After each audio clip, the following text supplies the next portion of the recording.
Jangan lupa subscribe, like, and share. Bismillahirrahmanirrahim. Assalamualaikum warahmatullahi wabarakatuh.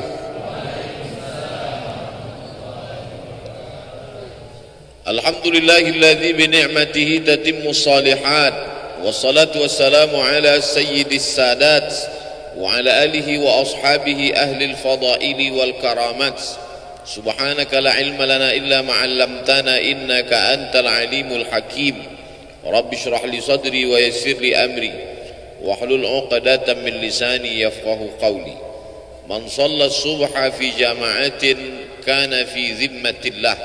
Siapa yang salat subuh berjamaah maka dia dalam tanggungan Allah, dalam tanggung jawab Allah, dalam perlindungan Allah. Maka kita semua yang sholat subuh berjamaah ini dalam fi zimmatillah, dalam tanggung jawab Allah, dalam kuasa Allah, dalam perlindungan Allah dari segala macam mara bahaya, musibah, penyakit, dan dijaga dalam istiqamah iman dan Islam.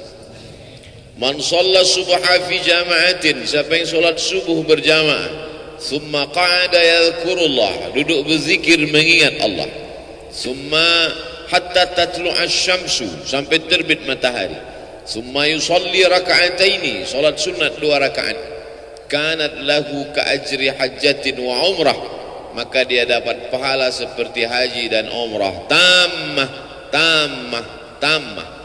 Diriwayatkan oleh Imam Abu Isa ibni Sawrah At-Tirmidzi dalam kitab yang masyhur disebut Sunan At-Tirmidzi, tapi disebut juga nama lain kitabnya sama, Jami' At-Tirmidzi. Disebut dia Jami' karena di dalamnya ada aqidah, ada syariah, ada akhlak. Disebut dia dengan Sunan karena di dalamnya ada sunnah. Kalau 1 sunnah, kalau 2 sunnatani, kalau 3 sunan. Sunan Abi Daud, Sunan Tirmidzi, Sunan Nasai, Sunan Ibni Majah, Sunan Ad-Darimi. Bedanya dengan Sunan Gunung Jati, kenapa disebut Sunan? Karena kalau kita hormat, tangan kita disusun. Susun itu susunan, maka disebut Sunan. Tidak ada hubungan. Yang satu sunnah, yang satu cara menghormati. Sunan. Karena kalau ketemu tangan kita bersusun-susun, menghormati, memuliakan dia. Begitu juga lah tangan saya susun memuliakan Abah Raud, para tuan-tuan guru, alim ulama, Amar, Adinda Amar, sahabat-sahabat semua, muslimin muslimat, insyaallah semua kita dalam ridha Allah Subhanahu wa taala. Saya diberi judul subuh ini, ayam mati di lumbung padi. Sepanjang saya ceramah baru inilah judul yang aneh. Ayam mati di lumbung padi. Jangan seperti ayam mati di lumbung padi. Itu pepatah orang Indonesia. Lumbung padi itu kalau pergi nanti ke Sumatera Barat, ada rumah seperti rumah adat di depan rumah, trangking namanya. Itu tempat menyimpan padi. Supaya apa? Supaya nanti di musim paceklik, musim kemarau, sawah tidak tumbuh hijau, tidak terjadi kelaparan. Di Pulau Jawa, di Kalimantan, di Sulawesi, bahkan di Papua juga begitu tabiat orang Indonesia. Memang dia punya persiapan. Kalau di tempat lain makanannya sagu, ada tempat penyimpanan sagu. Di daerah timur sana makan sagu. Saya ceramah ke daerah Sulawesi, ke Papua, di Sorong, di Raja Ampat, di Fak-Fak, diberi sagu. Ini makanan enak Pak Ustaz, saya coba, enak. Cuman cepat laparnya, karena kita biasa makan nasi. Artinya apa? Ada persiapan untuk masa depan. Itu diajarkan Allah Subhanahu wa taala dalam surah Yusuf. Ketika dia diberikan Allah taala ilham melalui mimpi, wahyu, Bagi kita tidak ada wahyu karena sudah putus dengan datangnya Nabi Muhammad sallallahu alaihi wasallam. Habis. Al-yauma akmaltu lakum dinakum wa atmamtu alaikum ni'mati wa raditu lakumul Islam madina. Habis, tak ada lagi wahyu. Tapi kemudian ilham tetap terus ada. Lil insani lammatani, manusia ini punya dua lammah. Bisikan-bisikan yang datang dari malaikat disebut ilham. Bisikan-bisikan yang datang dari syaitan disebut waswasah. Makanya kita selalu minta perlindungan Allah dari waswasah. Qul a'udzu birabbin nas, malikin nas, ilahin nas, min syarril waswasil khannas. Nama perbuatannya waswasa, yuwaswisu. Perbuatannya waswasah. Tempat dia berbisik, alladzi waswisu fi sudur. Di dada. Bagian yang sebelah mana? Atas, bawah, kanan, kiri. Yang sebelah kiri. Tempat jantung berdetup, berdetak, berdegup sebelah kiri. Makanya jantung itu kita isi dengan zikir. Afdalu zikri fa'lam annahu la ilaha illallah. Ke situ untuk mengusir bisikan-bisikan setan. Tabiat dia khannas, bersembunyi. Kenapa disebut dia bersembunyi? Karena dia mengintai seperti tikus di lubang mengintai kucing. Kalau dia lihat ada kucing, dia khannas, bersembunyi. Tapi ketika dia lihat tidak ada kucing, dia keluar. Maka saat hati berzikir, dia bersembunyi. Saat hati lalai, dia keluar. Maka kata Allah, wala takum minal ghafilin. Jangan kau lalai. Kun ma'allah. Selalulah engkau bersama dengan Allah. Selalulah engkau bersama dengan Allah. Kalau engkau tidak bisa bersama dengan Allah, fakun man ma'allah. Hendaklah engkau bersama dengan orang. Kalau kau duduk dengan dia, kau ingat Allah. Makanya kalau duduk dengan almarhum dulu, ingat Allah. Duduk dengan Abah Raud, ingat Allah. Saya kalau duduk dengan ulama itu, Pak Ustadz, saya ingat Allah. Alhamdulillah. Tapi kalau saya duduk dengan Ustadz, saya ingat proposal. Oleh sebab itu maka kun ma'allah. Untuk apa? Mengusir khannas yang bersembunyi tadi. Maka kita ini dikatakan dalam tema yang diberikan, jangan seperti ayam mati di lumbung padi. Kenapa ayam bisa mati di lumbung padi? Ayam itu kan mati karena kelaparan. Kenapa bisa di lumbung padi, tempat penyimpanan padi, menunggu masa paceklik, masa kering, sedangkan orang saja tidak akan mati karena padi itu ada, padahal dia berada di lumbung padi itu. Kenapa bisa mati? Karena dia tidak mau apa bahasa Indonesia, mencotokkan, menggunakan paruhnya untuk memakan padi itu. Dia tidak mau, dia biarkan dirinya mati binasa, tidak mau dia makan padi itu. Oleh sebab itu, adakah manusia seperti ini disebutkan dalam Al-Quran yang sejalan dengan peribahasa ini? Ada. Siapa dia? Kamathalil himari yahmilu asfara, seperti keledai membawa kitab. Keledai dipakai untuk menarik gerobak. Isi gerobak itu di belakang kitab berjilid-jilid. Tapi ada manfaat kitab itu bagi keledai? Tak ada. Jadi kalau dalam peribahasa kita dipakai ayam, di Mesir, di Arab yang dipakai keledai. Keledai selalu dipakai untuk konotasi negatif yang jelek-jelek. Suara. Inna angkaral aswati la sautul hamir. Suara yang paling jelek adalah suara keledai. Gimana sih suara keledai, Pak Ustaz? Tulis aja di YouTube, sautul hamir. Tulis di sautul hamir. Jangan sekarang, nanti habis pengajian. Untuk rumah yang paling jelek, la baitul ankabut. Janganlah jadi rumah yang paling rapuh. Rumah yang paling kokoh kelihatannya adalah laba-laba. Rumahnya Spiderman. Tapi itulah rumah yang paling rapuh. Kenapa? Karena membangunnya susah, menarik getah kayu, disusun demikian indah cantik berangkai, tapi kemudian sekali tarik saja hancur. Perumpamaan rumah paling jelek, laba-laba. Perumpamaan suara paling buruk, keledai. Dan dalam peribahasa kita pun, jangan sampai keledai jatuh 2 kali di lubang yang sama. Sebuah perumpamaan. Maka sesungguhnya yang kita pahami bukan bunyi teksnya, bukan kalimatnya, bukan hewan yang dipilih apakah ayam atau keledai, tapi yang diambil di situ adalah tidak mengambil manfaat.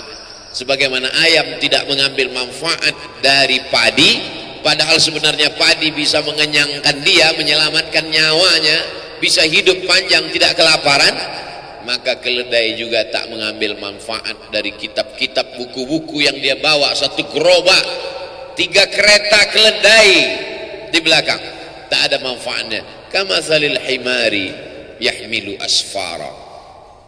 Dalam ayat lain Allah Ta'ala memberikan contoh, kalau yang ini keledai, manusia mulia, tapi apa kata Allah?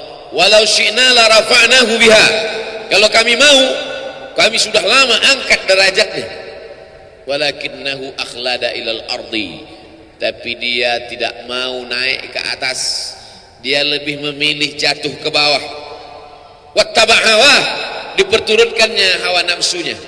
Famathaluhu, ini lebih tinggi lagi. Famathaluhu kamathalil kalb.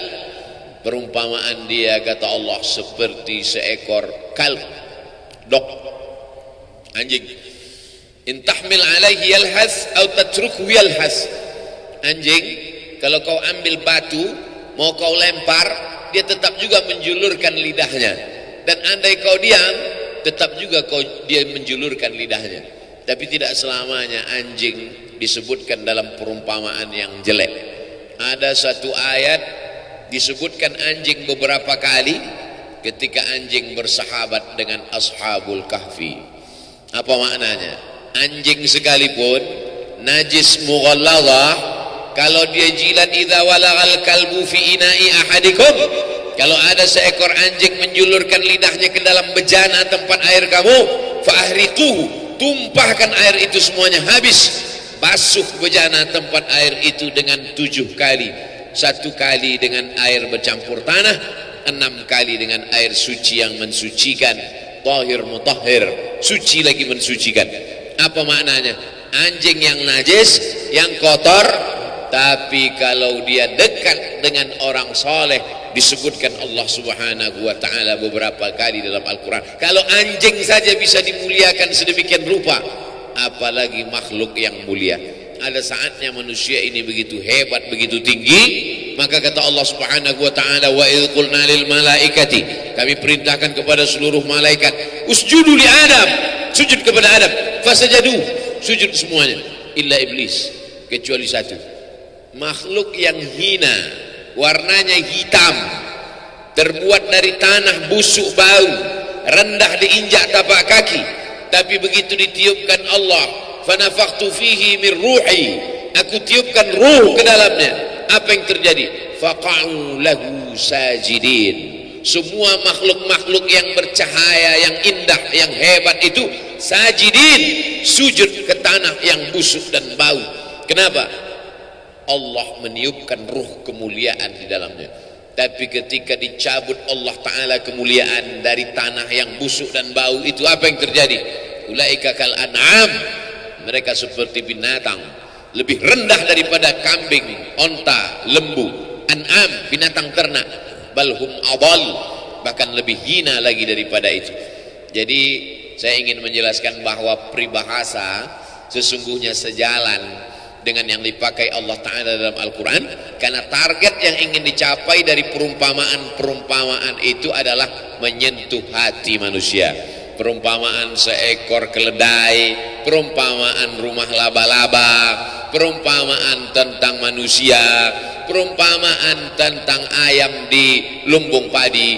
Target yang ingin dicapai adalah menyentuh. Bagaimana cara Allah Ta'ala menyentuh hati manusia? Supaya kalau sudah hati itu tunduk, yang lain ikut menjadi tunduk. Ala fil jasadi mudghah, ketahuilah dalam jasad ini ada segumpal. Jika salahal jasadu kulluh, kalau yang segumpal ini baik, yang lain ikut menjadi baik. Wa idza salahat, kalau dia baik, salahal jasadu kulluh. Wa idza fasadat, kalau dia rusak, fasadal jasadu kulluh. Ala wahyal qalb, itulah dia hati. Maka hati ini diperbaiki. Di mana letak memperbaiki hati? Satu Indonesia ini orang datang kemari untuk memperbaiki hati. Disinilah lumbung padi itu, disinilah lumbung zikir itu, disinilah lumbung ilmu itu, disinilah tempat para penghafal Quran itu, disinilah tempat wali-wali Allah berkumpul. Tiba-tiba ada ayam kelaparan di lumbung padi. Pagi ini Abdul Somad datang kemari untuk mencari padi-padi, karena jiwa yang kering, hati yang kosong hampa, berkumpul bersama orang-orang soleh. Idza marartum biriyadil jannah farta'u, kalau kamu lewat di taman surga, kalau kamu lewat mampir singgah melalui taman surga, farta'u, makan minumlah kamu di taman itu. Kata sahabat, mana ada taman surga di dunia ya Rasulullah? Taman surga itu kan di akhirat. Kata Rasulullah, ada taman surga di dunia. Apa itu? Majalisul zikri, majelis zikir. Jangan sampai ayam mati di lumbung padi. Padi materi, benda, bisa mengenyangkan lambung ayam. Tapi yang kita maksud di sini kiasan bukan padi materi beras, bukan jagung, bukan sagu, bukan beras. Yang dimaksud apa? Yang mengenyangkan spiritual kita. Kalau anak tidak dikasih makan sarapan pagi, dia nanti akan makan makanan yang belum pasti, steril, pewarnanya pewarna tekstil. 3 hari tidak basi karena ternyata pakai pengawet. Bukan cuma pengawet itu mengawetkan makanan dia awet sekalian gara-gara pengawet terlalu banyak. Maka orang tua yang khawatir anaknya jajan sembarangan di pinggir jalan, dikasih makanan. Ini materi, makanan ini materi, beras ini benda, sagu ini benda, jagung ini benda. Benda hanya bisa mengenyangkan benda. Materi beras, jagung, padi mengenyangkan lambung, karena lambung juga materi. Tapi jiwa manusia bukan materi. Ada zahir, ada batin, ada spiritual, ada material. Makanya selalu dalam sambutan kami berterima kasih kepada seluruh panitia yang sudah memberikan sumbangan material maupun spiritual. Sesungguhnya orang-orang barat yang mengikut filsafat wujudiyah, ada namanya filsafat wujudiyah. Wujud artinya ada. Dia hanya percaya pada sesuatu yang ada di depan mata. Apakah Abdul Somad itu ada? Ada. Kenapa dia ada? Karena bisa dilihat mata, bisa ditangkap dengan panca indera, bisa disentuh dengan tangan. Maka Abdul Somad itu ada. Adakah ruh Abdul Somad? Ruhnya tidak ada, karena ruh tidak bisa dilihat mata, tidak bisa disentuh tangan, tidak bisa diraba, ditangkap dengan panca indera. Maka tidak ada. Filsafat itu disebut dengan filsafat wujudiyah. Bahasa Inggrisnya materialism, diambil dari kata materi, benda. Maka kalau tidak nampak, tidak ada. Malaikat kiraman katibin, tidak ada. Raqib dan atid, tidak ada. Alam barzah, tidak ada. Sorga, tidak ada.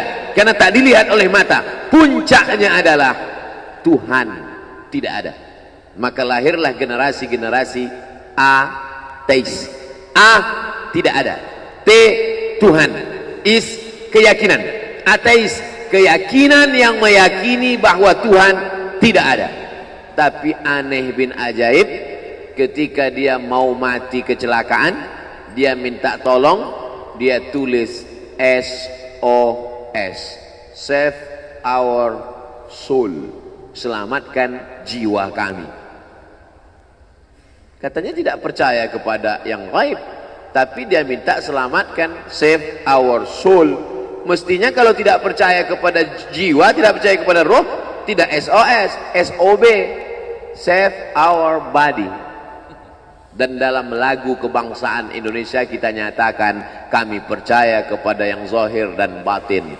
Indonesia Raya, bangunlah jiwanya dulu dibangun, barulah bangun badannya. Maka membangun badan ini nomor 2. Tapi kalau kita tonton TV, iklan yang paling banyak itu membangun jiwa atau membangun badan? Membangun badan. Cobalah tonton TV, ambil kertas, bawa pena. Dari jam 6 pagi sampai jam 6 sore nanti tonton. Kasih, ambil kertas, garis di tengah, buat membangun jiwanya, membangun badannya. Berapa yang membangun jiwa, berapa membangun badan. Air ini membangun jiwa, membangun badan. Membangun badan. Dia materi. Maka materi hanya bisa menyelesaikan masalah materi. Masalah materi mana yang mau diselesaikan dengan materi ini? Materi ini. Materi mana yang bisa diselesaikan dengan sarapan? Materi lambung.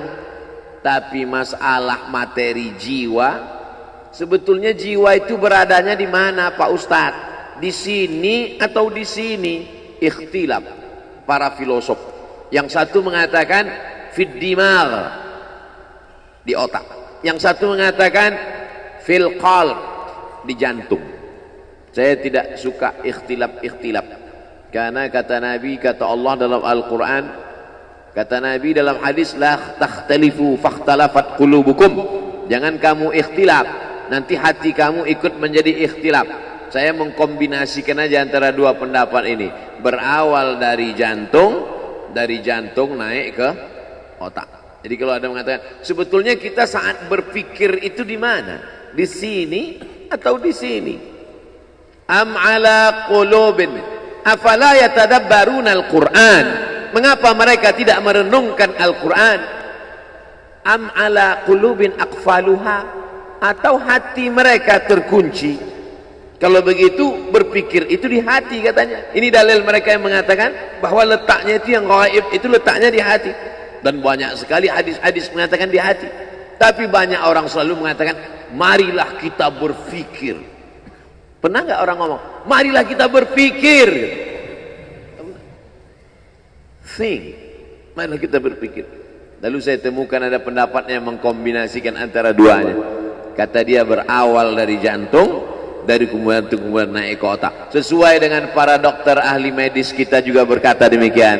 Berawal dari degup, detak, hembusan darah di jantung, dari jantung lalu kemudian menyembur ke otak. Otak ini disegarkan, lalu dari otak turun ke mata, dari otak ke tangan. Makanya orang kalau sudah bermasalah otaknya, makan otak-otak. Kalau sudah bermasalah di otak, akhirnya bermasalah di lain. Makanya penyakit yang paling berbahaya, penyakit yang paling ditakuti orang zaman sekarang, akibat dari banyaknya lemak, minyak masuk ke dalam darah, akhirnya terjadi penyumbatan saluran darah. Lalu kemudian na'udzubillah terjadilah hal-hal mati badan sebelah, stroke dan lain sebagainya. Tapi insya Allah orang-orang yang soleh makan yang digaga, apalagi sekarang 10 awal Muharram, bulan mulia, bulan haram, bulan banyak dipakai untuk beribadah. Jangan sampai tinggal puasa sunat 9, 10, 11, nggak bisa 3 hari 9, 10 saja, 9, 10 pun nggak bisa 10 saja, 10 pun nggak bisa juga. Innalillah wa inna ilaihi raji'un. Lalu kemudian kalau dipakai teori-teori Nabi SAW, Nabi itu berbuat itu bukan mengikuti analisa akal, tidak pula mengikuti hati, tapi dibantah Allah itu semua. Wa ma yantiqu anil hawa in huwa illa wahyun yuha, wahyu dari Allah Subhanahu wa taala.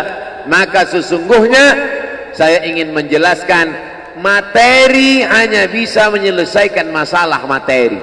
Materi hanya bisa menyelesaikan masalah materi. Sedangkan yang dimaksud dengan non materi, membaca Quran, zikir, duduk dengan orang-orang soleh, pengajian, tasbih, tahmid, takbir, solawat, majelis ilmu, itu adalah menyelesaikan non materi. Makanya kita Islam ini diajarkan keseimbangan. Jangan kau angkat suaramu tinggi-tinggi. La tarfa'u aswatakum fawqa sautin nabi. Jangan kau angkat suaramu melebihi suara Nabi. Orang Arab Badui yang tidak sopan meninggikan suara di depan Nabi. Turun ayat, la tarfa'u aswatakum fawqa sautin nabi. Maka kata Allah Ta'ala yang paling baik itu pertengahan. La tajhar bi salatika. Jangan kau jaharkan doamu terlalu melambung melengking. Wala tukhafid biha. Jangan pula kau khafi sampai tak terdengar. Wabtaghi baina dzalika sabila. Tapi carilah jalan tengah. Makanya umat Islam ini adalah jalan tengah. Umat ini adalah umat pertengahan. Wa kadzalika ja'alnakum ummatan wasata. Yang satu mengatakan Nabi Isa itu dinaikkan ke atas terlalu tinggi. Wa qalatil yahudu Uzairu billah wa qalatin nasara al-masih ibnullah. Al-masih anak Allah, terlalu tinggi. Yang satu pula Yahudi mengatakan Isa anak zina. Mereka tuduh Maria berzina dengan Joseph si tukang kayu. Anak zina, jatuh ke bawah, rendah, hina. Maka abuki imra'a sau'in. Bapakmu bukan preman, orang jahat. Wa makanat ummuki baghiyah. Ibumu bukan baghiyah, wanita tuna susila. Datang orang Yahudi menemui Maryam yang baru saja melahirkan anak. Makanan qasiyah. Dia tidak tahan mendengar buli-buli. Mengapa dia punya anak tanpa suami? Kenapa dia bisa hamil? Membuli. Habis dia dibuli, akhirnya dia pergi mengasingkan diri. Makanan qasiyah, di tempat yang jauh dari Palestina. Nah, jadi di antara yang suka membuli ini Yahudi. Jadi kalau ada suka membuli ini otak-otak Yahudi. Maka larilah Maryam. Jadi kalau mau belajar dari bagaimana Maryam dibuli orang, bagaimana cara dia, pergi lari. Kita sekarang kalau dibuli orang nggak perlu lari, cukup matikan handphone. Lalu kemudian dasar pembuli, orang sudah lari, ternyata mereka datang ke sana. Mereka datangi langsung. Apa kata mereka? Makanat abuki mura'a sau'in. Bapakmu bukan orang jahat. Wa makanat ummuki baghiyah. Ibumu bukan wanita tuna susila. Titik. Kalau ayat itu dilanjutkan tidak layak menjadi kitab suci. Bapakmu bukan preman tengik, ibumu bukan wanita tuna susila. Kalau dilanjutkan, mengapa kau punya anak hasil zina? Apa yang dilakukan Maryam? Tarkul jawabi alal jahili jawabun. Tidak menjawab orang yang jahil, itulah jawabannya. Tidak menjawab orang jahil, itulah jawabannya. Apa yang dilakukan Maryam? Fa asyarat ilaih. Maryam cukup menunjuk anaknya. Isa yang terbaring sesosok bayi. Fa asyarat ilaih. Maryam menunjuk anak. Kata Maryam, bayangkan tiba-tiba kalau datang orang sedang membuli. Kenapa kamu bisa hamil nggak punya suami? Bapakmu bukan orang jahat, ibumu juga bukan wanita tuna susila. Kenapa kamu bisa punya anak haram? Oh, makin marah dia. Apa kata mereka? Kaifa nukallimu man kana fil mahdi sabiyya? Kaifa nukallimu man kana fil mahdi sabiyya? Kamu suruh kami bicara dengan anak kecil ini. Bagaimana kami bisa bicara dengan anak ini? Disitulah Allah Ta'ala menunjukkan mukjizatnya, seimbang antara zahir dan batin. Yang dilakukan oleh Maryam itu adalah zahir, menunjuk anak. Tapi yang dilakukan Allah adalah batin. Islam mengajarkan seimbang antara zahir dan batin. Jangan orang hanya batin saja. Innallaha la yanzuru ila ajsamikum. Allah tidak melihat bentuk fisik tubuh kamu. Wala ila suwarikum. Allah tak melihat rupa wajah kamu. Walakin yanzuru ila qulubikum. Yang dilihat Allah itu batin kamu. Gara-gara ini santri-santri tak mandi pagi. Kamu kenapa matanya? Allah hanya melihat hati kita, Pak Ustaz. Makanya ketika bercermin kita diajarkan Allahumma kama hassanta khalqi fahassin khuluqi. Makanya di Az-Zikra yang zahir ada, yang batin ada. Merugilah orang yang berada di Jakarta, Jabodetabek, Jakarta, Bogor, Depok, Tangerang, Bekasi. Mereka adalah ayam-ayam mati di lumbung padi. Yang dari Sumatera selamat karena nyebrang pulau. Kalau mau datang kemari rapid test dulu. Bukan sembarang. Nih, masih ada bekasnya. Saya selamat. Saya tidak termasuk ayam mati di lumbung padi karena lumbungnya jauh. Tapi yang ada di sekitar Jabodetabek, Lampung agak kena juga karena dekat kemari. Dulu seingat saya berbis-bis datang kemari. Lalu kemudian yang lebih dekat lagi Bogor, yang lebih dekat lagi sekitar ini. Maka ini akan ditanya, la tus'alunna yauma idzin anin na'im. Kamu ditanya, nikmat terbesar adalah bisa tinggal di dekat Az-Zikra, nikmat terbesar. Tapi tidak ada nikmat yang sia-sia. Afa khalaqnakum abatha, apakah kami ciptakan kamu sia-sia? Aku beri engkau nyawa, aku titipkan roh di dalam jasadmu, ku berikan ku kesempatan tinggal di dekat Az-Zikra. Tapi kenapa kau menjadi ayam yang mati di lumbung padi? Perutnya mungkin kenyang, tenggorokannya mungkin tenang, matanya mungkin lapang, tidurnya lelap, tapi jiwa kosong hampa. Akibat apa? Akibat tidak diisi dengan zikir, tidak diisi dengan baca Quran, tidak diisi dengan muhasabah, tidak diisi dengan meneteskan air mata, tidak diisi dengan duduk bersama ulama, tidak diisi dengan sholat berjamaah, tidak diisi dengan kajian-kajian. Sesungguhnya setiap kita datang ke dunia ini sudah membawa benih. Tidak ada yang lahir ke dunia ini kosong hampa. Jadi kalau ada bapak-bapak yang diceramahi oleh orang motivator atau siapapun dia, mari isi anak kita dengan Islam, mari isi anak kita dengan iman.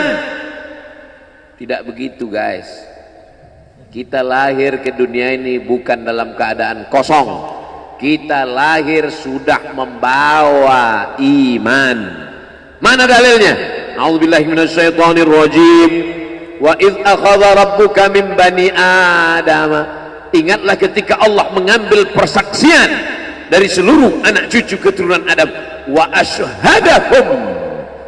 Allah mengambil persaksian. Asyhada yushhidu. Asyhadahum ala anfusihim. Ketika itu Allah bertanya, alastu bi rabbikum, bukankah aku ini Rabb kamu? Semua kita waktu itu menjawab, bala syahidna, ya engkau adalah Rabb kami ya Allah. Setelah kita diisi, barulah kita masuk ke dalam rahim ibu kita, barulah turun ke bumi, barulah datang kemari.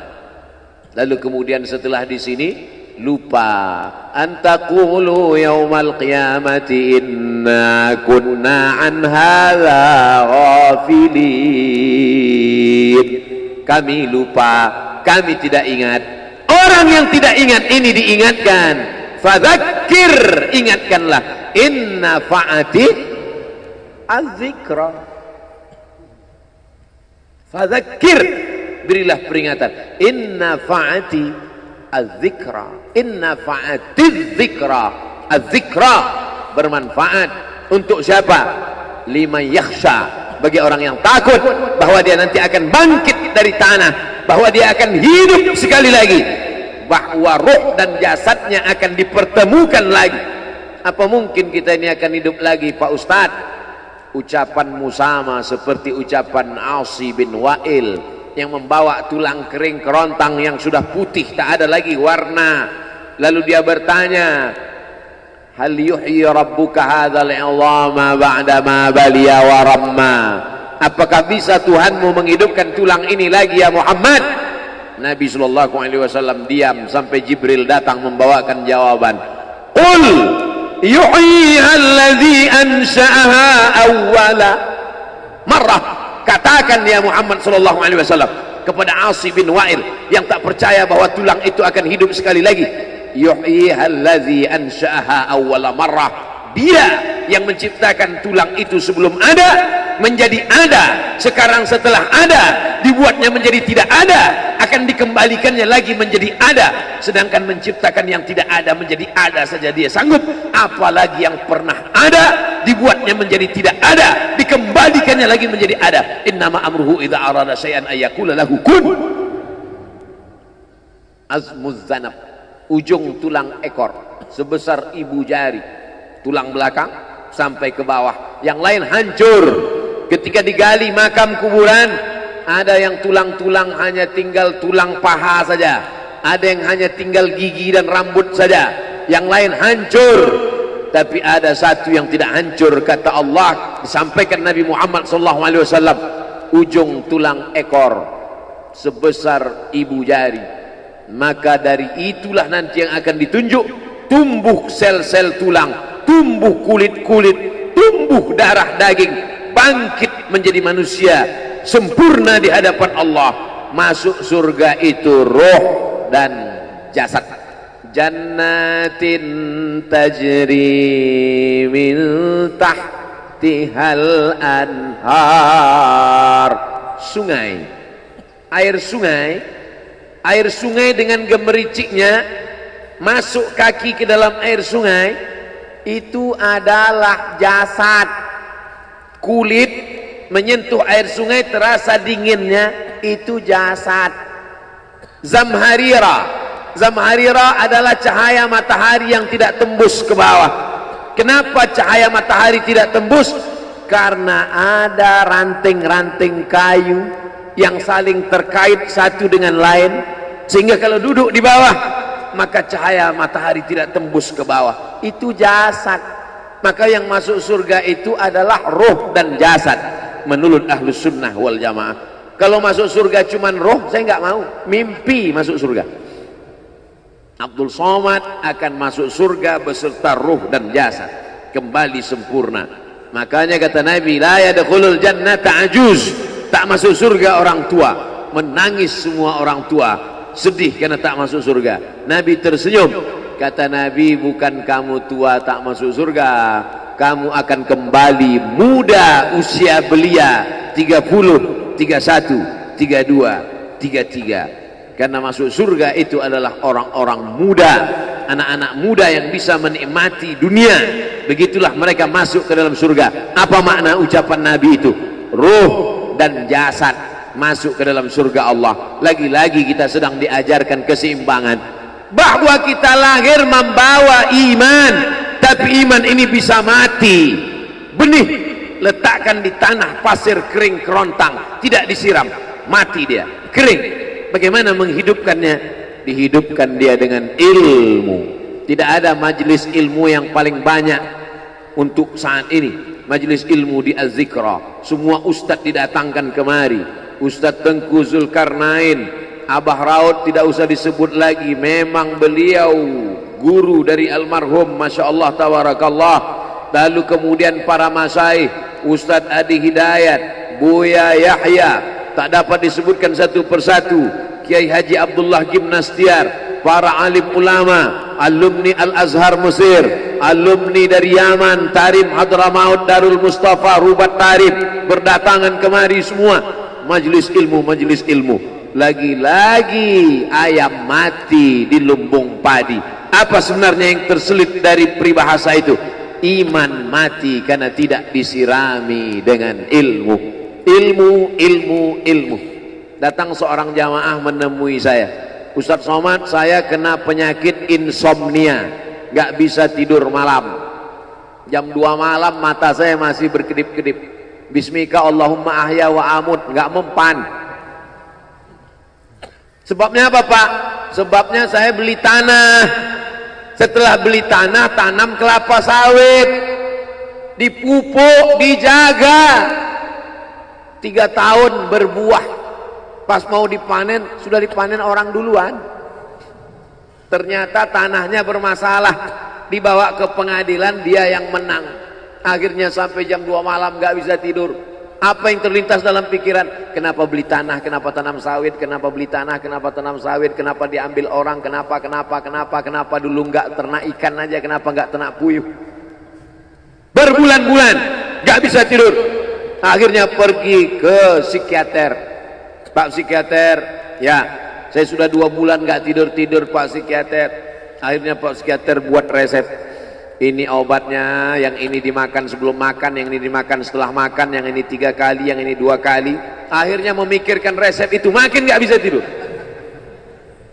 Dimakan, tertidur. Dosisnya habis, terbangun. Kenapa beli tanah, kenapa tanah? Setelah dimakan, muncul masalah baru. Terlalu banyak makan obat, terjadi kekacauan tubuh. Akhirnya kena buah pinggang, muncul masalah baru. Sampai akhirnya saya ketemu MP3 Ustadz. Saya dengarkan sebelum tidur malam. Begitu saya dengar, saya tertidur. Makanya saya tidak marah kalau ada jamaah tertidur. Itu menunjukkan jiwanya tenang. Karena dia tidak kena penyakit insomnia. Orang Amerika, orang Eropa, mobilnya mewah, apartemennya cantik, rumahnya megah, duitnya banyak, dolarnya bejibun, nggak bisa tidur karena masalah hidup dunia. Kita naik angkot kelewatan gang. Itu menunjukkan apa?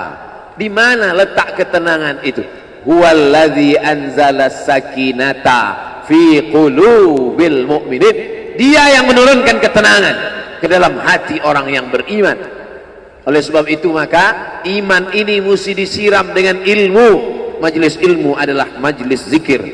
Majelis ilmu adalah majelis turunnya rahmat dan barakah. Majtama'a qaumun fi baitin min buyutillah. Sekelompok orang berkumpul di rumah Allah, yatsluna kitab Allah, membaca ayat-ayat Allah, wa yatadarasunahu fima bainahum, mengkaji isinya. Nazalat alaihimus sakinah, turun ketenangan. Ghasyiyat bihimur rahmah, turun rahmat kasih sayang Allah. Haffat bihimul malaikah, dikelilingi oleh para malaikat. Wa dzakarahumullahu fi man indah, dibanggakan Allah Ta'ala dengan para malaikat. Tadi malam ketemu dengan murid dari Syekh Muhammad Yasin bin Isa Al-Fadani di Zawiyah Raudhah. Ketemu, cium tangan, barokah, zikir, sholawat, tenang jiwa. Lalu kemudian subuh ini ketemu dengan Abah Raud, ketemu dengan para penghafal Quran, ketemu dengan santri-santri, tenang jiwa. Tidak ada yang menenangkan jiwa ini selain daripada majlis zikir, majlis ilmu. Betapa meruginya ayam-ayam mati di lumbung padi. Benih tidak disiram, mati. Benih yang disiram dengan majlis ilmu tumbuh, tapi tidak berbuah. Maka mesti disiram pakai pupuk buah. Datang konsultasi. Ini kenapa tidak berbuah? Kenapa ini tidak berbuah? Karena ternyata dia mesti diamalkan. Sudah dapat ijazahnya, sudah talaqi, sudah halaqah, kenapa nggak berbuah? Belum diamalkan. Paksa-paksakan diri sebelum tidur malam, wudhu dulu, sholat witir. Paksa-paksakan diri bangun malam, tahajud. Paksa-paksakan diri siang, sholat qabliyah, sholat ba'diyah. Paksa-paksakan diri pagi, sholat duha. Paksa-paksakan diri, sholat subuh berjamaah. Barulah dia berbuah. Kalau dia tidak berbuah, dia hanya sekedar pokok kayu yang hanya membuat sampah saja. Tapi paling tidak tempat orang bernaung di bawah ketika panas. Tapi manfaatnya tidak sesuai, karena yang ditunggu itu buahnya. Masa pohon kayu rindang besar tidak berbuah, sementara semangka yang kecil buahnya besar? Oleh sebab itu maka mesti berbuah. Benih disiram, berbatang, berputih, berbuah. Buahnya ranum, cantik dan indah. Begitu dibelah tak bisa dimakan. Kenapa? Ulat semua isinya. Oleh sebab itu mesti dijaga. Benihnya disiram. Apa yang bisa menjaga ini? Diprotek dia. Kenapa apel tidak dimakan ulat? Bukan karena ulat tidak sanggup beli apel, tapi karena disemprot pestisida. Ulat tahu ini ada pestisidanya, maka dia tidak makan. Kita nggak tahu, dimakan. Ikan asin tidak dikerubungi lalat, tidak ada satupun lalat yang hinggap di ikan asin. Kenapa? Karena lalat tahu ikan asinnya pakai formalin, manusia nggak tahu. Pintar mana manusia dari lalat? Jangan jawab. Akhirnya orang makan, menumpuklah pestisida dan formalin dalam darah. Apa namanya? CANCER, cancer. Karena dia tidak larut dalam tubuh. Yang lain-lain larut, makanan-makanan larut menjadi energi, menjadi sampah, dibuang menjadi kotoran. Sama seperti daun, kalau jatuh ke tanah larut menjadi pupuk. Tapi plastik tidak larut, maka plastik sampah bertebaran. Oleh sebab itu maka ini mesti dijaga. Apa yang bisa menjaga buah apel supaya tidak berulat? Jagalah dia dengan ikhlas. Kamu kenapa enggak ke masjid? Saya kalau ke masjid riak, maka saya enggak ke masjid biar ikhlas. Tarkul amal li ajlin nas riak. Kata Imam Fudail bin Iyad, tarkul amal li ajlin nas riak. Tidak jadi beramal karena takut dipuji orang, riya. Wal amal li ajlihim syirik. Beramal karena ingin dipuji orang, syirik. Kenapa kamu nggak pakai sorban? Takut dipuji orang, riya. Pakai saja sorban anak. Jangan takut dipuji orang. Pakai sorban, yakinkan diri. Baik. Ustaz, kenapa nggak pakai sorban? Ada masanya nanti pakai sorban. Tarkul amal li ajlin nas riya. Tapi beramal, tapi saya nggak tahan Pak Ustaz, dipuji orang. Luruskan, karena pujian pasti akan selalu datang. La'atiyannahum min baini aydihim wa min khalfihim wa an aymanihim wa an syama'ilihim. Datang dari depan, dari belakang, dari kanan, dari kiri, dari dalam. Alladzi yuwaswisu fi sudur, dari dalam, dari depan, dari belakang, dari kanan, dari kiri, dari dalam. Dari dua aspek, minal jinnati wan nas, dari yang zahir, dari yang batin, berdatangan dia. La ughwiyannahum, aku akan goda anak cucu Adam. Sampai kapan? Madamat arwahuhum fi ajsadihim, selama roh masih bersemayam dalam jasad, selama masih hidup, dia terus menggoda. Kapan kita berhenti dari godaan ini? Nanti setelah terbaring, terbujur kaku, bahkan sampai mau sakaratul maut pun dia tetap menggoda. Itulah makanya orang berzikir tidak bisa digoda waktu sakaratul maut. Kenapa? Karena la ilaha illallah akan terngiang di telinganya. Subhanallah walhamdulillah wa la ilaha illallah wallahu akbar. Subhanallah walhamdulillah wa la ilaha illallah wallahu akbar. Kalau itu diucapkan sekali, 10 kali, 100 kali, 1000 kali, terngiang dia di telinga kita. Bahkan ketika kita mau tidur malam pun terngiang dia. Bahkan ketika kita mengigau di tengah malam pun itu yang terngiang. Maka saat mau sakaratul maut pun itu juga yang akan datang. Apa yang kau ucapkan, apa yang kau dengar, apa yang kau pikirkan, apa yang kau renungkan, itu yang akan datang waktu sakaratul maut. Seorang bapak sudah diponis dokter, panggil istrinya, panggil anaknya, bawa ini ke rumah, nunggu malaikat maut datang. Sudah nggak ada obat. Bapak sudah koma, nggak sadar-sadar di rumah sakit. Kalau tetap dipertahankan di ruang ICU, hanya ngabiskan uang saja. Dokter kasihan dengan keluarga, bawa ini pulang. Karena kalau dibawa pulang pasti mati. Begitu mau dibawa pulang, matanya terbuka. Sadar dia, sadar. Ketemu sama saya tanya, apa yang membuat bapak sadar? Waktu saya sedang koma itu datang Abdul Somad. Terus apa kata Abdul Somad itu? Nanya kapan tablik akbar. Akhirnya saya terbangun. Kapan tablik akbar? Saya terbangun, saya pulang ke rumah, saya kumpulkan panitia buat tablik akbar. Datang, saya heran, kok bisa saya yang datang waktu itu?